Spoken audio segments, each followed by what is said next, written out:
Good morning, Adapt Inspire. John Sanei here from Johannesburg, South Africa.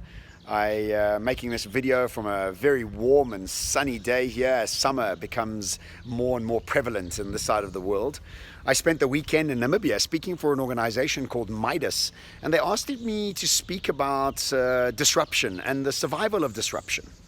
And I found it quite funny because what I'd spoken to them about disruption and how to understand the future better, I find pretty much the same sort of discussion being had for major organizations as well as individuals.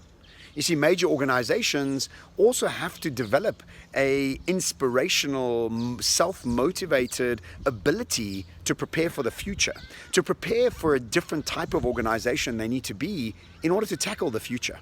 You see, inside organizations, I speak about transformation, strategy, and innovation. And I want to focus on innovation here. And when I talk about innovation, I don't talk about product or service innovation. I talk about institutional innovation.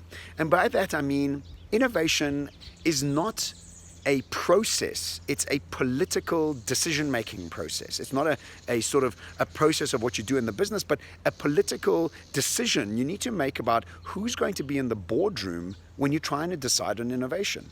You see, pessimism is effortless.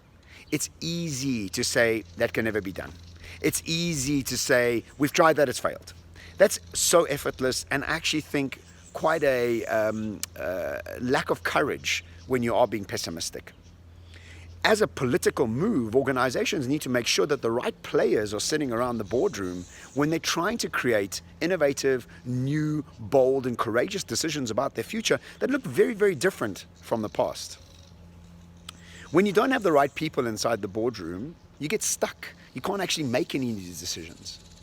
So when we bring this down to an individual level and we think about innovation in our lives, and really what that means is developing a new self, developing a new way of coming to the earth, developing a new way of our perspectives of how we decide what sort of lives we're going to have, what sort of bodies are we going to have, how healthy are we going to be. And what happens is we have to become political about which voice we listen to inside our heads.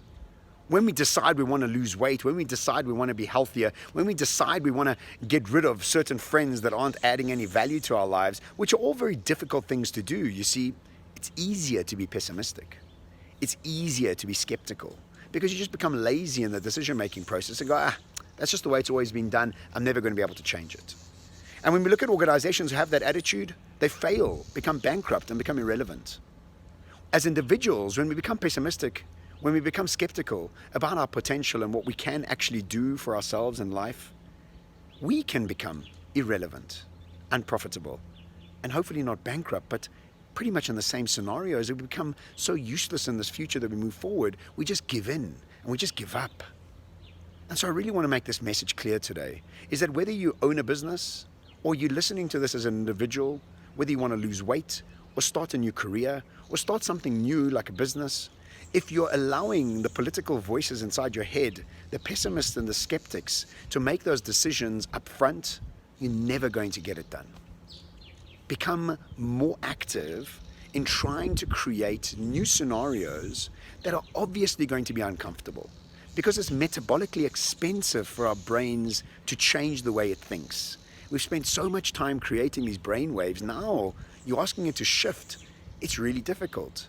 But if you want to create a life that is magnificent and full of energy and a business that's going to be relevant and profitable continuously, surely that's what we need to be doing. So my decision or my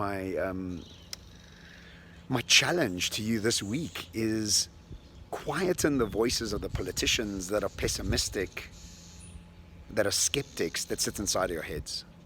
Try and give the optimists the opportunity to create a new roadmap and a new strategy for your life or for your business. And then allow the pessimists to come in at the end to make sure the contracts are signed, the T's are crossed and the I's are dotted. But don't let them come first in to create this new, bold and courageous life that we want to create. Don't forget, pessimism is effortless. Put some effort in. Create this new life that's highly excited, highly generous, highly abundant. That's the sort of life we need to be living, whether you own a business or in your individual space. Ciao from Joburg. I look forward to making the next video. It must probably be from Zambia, where I'll be speaking for another organization in the next 2 weeks, and I look forward to that then. Ciao.